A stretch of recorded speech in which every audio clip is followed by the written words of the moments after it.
Et nous sommes toujours ensemble pour le broker du jour. On va faire un point sur les marchés américains avec vous, Antoine, qui ont clôturé en hausse hier après un mois difficile et une Fed dont le ton reste hawkish. Oui, effectivement. Comme on le disait précédemment, les marchés connaissent un mois d'août assez compliqué. Mais traditionnellement, le mois d'août, d'ailleurs, c'est un mois qui est compliqué. C'est un mois plutôt négatif. Mais après, par exemple, 40% de hausse sur le Nasdaq, il est bien normal d'avoir aussi une respiration. C'est tout à fait sain, j'ai envie de dire, hein. Sinon, cette hausse pourrait s'apparenter à une bulle. Alors, la semaine dernière, on a eu effectivement des marchés qui sont restés volatiles. Alors, je vais prendre l'exemple du Nasdaq, le Nasdaq qui est assez parlant, puisque on avait en fin de semaine précédente, 18 août, vendredi 18 août, on a atteint un point bas. Début de semaine, on est remonté, notamment avec des résultats d'NVIDIA qui ont été largement supérieurs aux attentes et qui ont fait espérer le Nasdaq, qui avait repris quasiment 4%. Mais lors de la séance de jeudi, vous voyez cette barre rouge assez importante où le Nasdaq est revenu quasiment tester ses plus bas.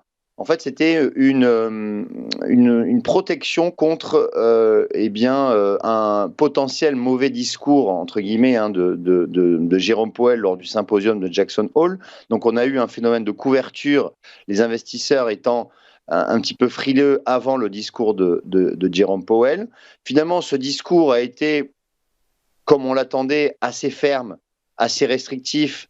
Jérôme Powell maintenant son objectif, et n'en démordant pas son objectif d'inflation de 2% avant de relâcher un peu du lest sur sa politique monétaire, et donc des investisseurs qui se sont couverts.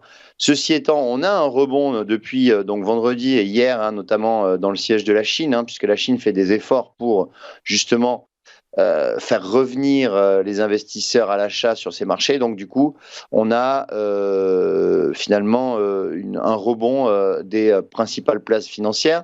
Tout ça pour dire que, en fait, si on dézoome un petit peu, on voit que maintenant, depuis le début, on va dire depuis le mois de juin, on a des marchés qui consolident.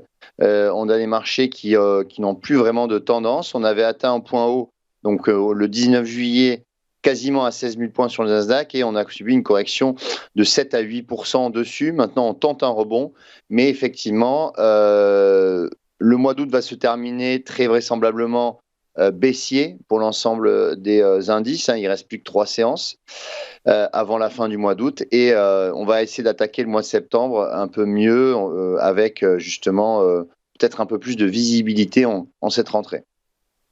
On va poursuivre avec Marriott. Le numéro 1 mondial de l'hôtellerie est au plus haut historique. L'opérateur américain a même relevé ses objectifs 2023.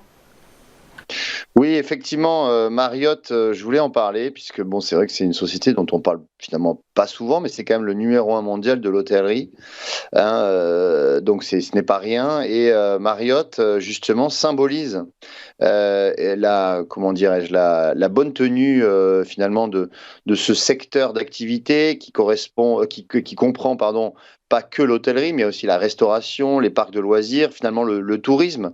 Et effectivement, Marriott, depuis le début de l'année, c'est une progression de 36%. Donc, on est largement surperformant par rapport à l'indice de référence qui est le S&P 500, qui progresse de 14%. Et justement, Marriott a publié ses résultats la semaine dernière qui sont très positifs, avec notamment un bénéfice net qui ressent en hausse de 41%, et d'ailleurs des objectifs qui ont été rehaussés pour la fin de l'année.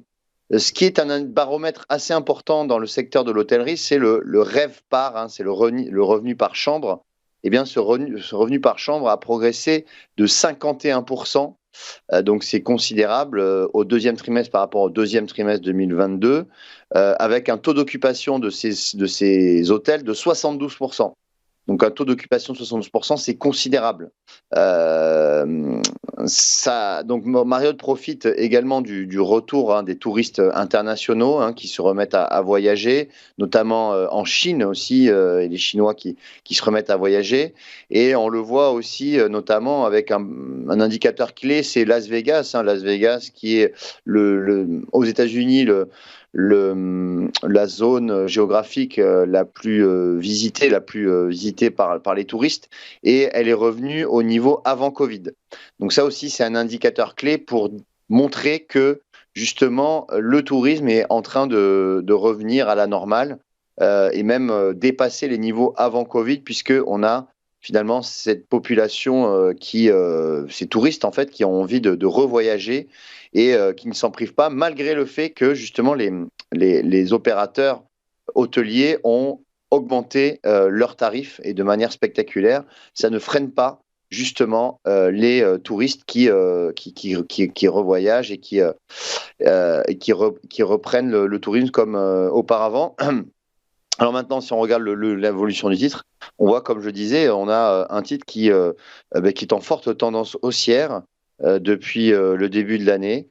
Si même on dézoome un petit peu, on va partir sur du long terme, on voit que on a dépassé les anciens plus hauts qui dataient de 2021. Et maintenant, on est sur des plus hauts historiques sur Marriott qui, justement, profite de cet essor du tourisme.